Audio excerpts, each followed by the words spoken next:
খুদের ভাত আর সাথে ভর্তা হলে আমার তো আর কিছুই লাগে না। খুদের ভাত আর ভর্তা, ঝাল ঝাল ভর্তা খেতে তো অসাধারণ লাগে। আসসালামু আলাইকুম, হ্যালো এভরিওয়ান। প্রথমে আমি ভর্তাগুলো করে নিব। তার জন্য এখানে 4টা পটল আর একটা বেগুন ভালো করে পরিষ্কার করে ধুয়ে পোড়াতে দিয়ে দিব। বেগুনগুলো পড়তে থাক, তার মধ্যে কিছুটা বাদাম ভেজে ভালো করে ভেজে পানিতে ভিজিয়ে রাখবো। এদিকে আমার বেগুন ও পটলগুলো পোড়া হয়ে গেছে, এগুলো ঠান্ডা করে নিব। আর কিছুটা রসুন ও পেঁয়াজ শুকনো খোলাতে টেলে নিব। ভালো করে টেলে নেওয়া হয়ে গেছে। এবার রসুনের খোসাগুলো একটা একটা করে ভালো করে ছাড়িয়ে নিব। প্রত্যেকটা রসুনের কোয়া ভালো করে ছাড়িয়ে নিতে হবে।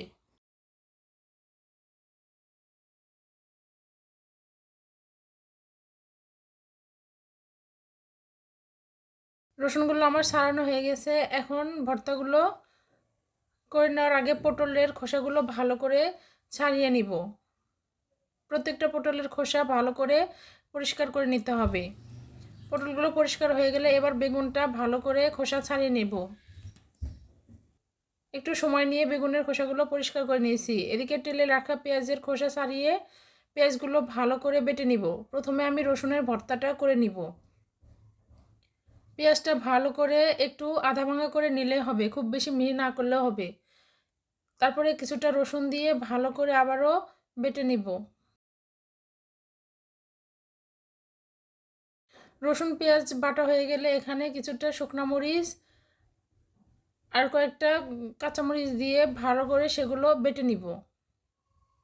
তারপর পরিমাণ মতো লবণ দিয়ে সবগুলো ভালো করে বেটে নিব। নিয়ে পরিমাণ মতো সরিষার তেল দিয়ে দিব।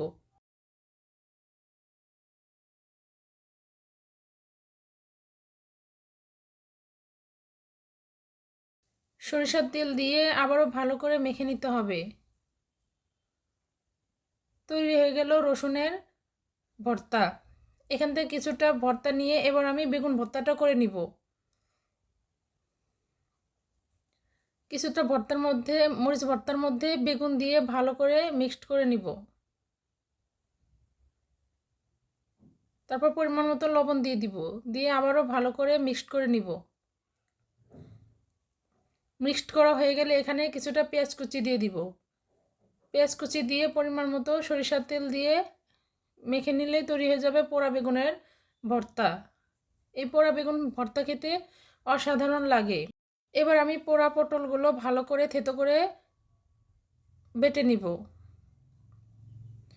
একটু মিহি করে বেটে নিতে হবে। বাটা হয়ে গেলে এখানে কিছুটা ভাজা কাঁচামরিচ ও ভাজা পেঁয়াজ দিয়ে দিব। আর কিছুটা রসুনের কোয়া দিয়ে দিব। দিয়ে ভালো করে সেগুলো বেটে নিব।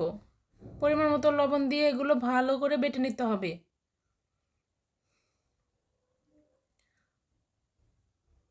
এই পোড়া পটল ভর্তাটাও খেতে অনেক বেশি ভালো লাগে। তারপর পরিমাণ মতো সরিষার তেল দিয়ে মেখে নিলে তৈরি হয়ে যাবে পোড়া পটলের ভর্তা। আর সাথে ছিল বাদাম ভর্তা। এখানে রসুনের ভর্তা, পোড়া পটলের ভর্তা আর পোড়া বেগুনের ভর্তা আর বাদাম ভর্তা রয়েছে। সবগুলো ভর্তাই অসাধারণ হয়েছিল। এবার আমি খুদের ভাতটা করে নিব। এখানে পরিমাণ মতো পানি ও শুধুমাত্র লবণ দিয়ে সেদ্ধ করে নিব, তাহলে হয়ে যাবে খুদের ভাত। সাথে ঝাল ঝাল ভর্তা, খেতে অসাধারণ ছিল।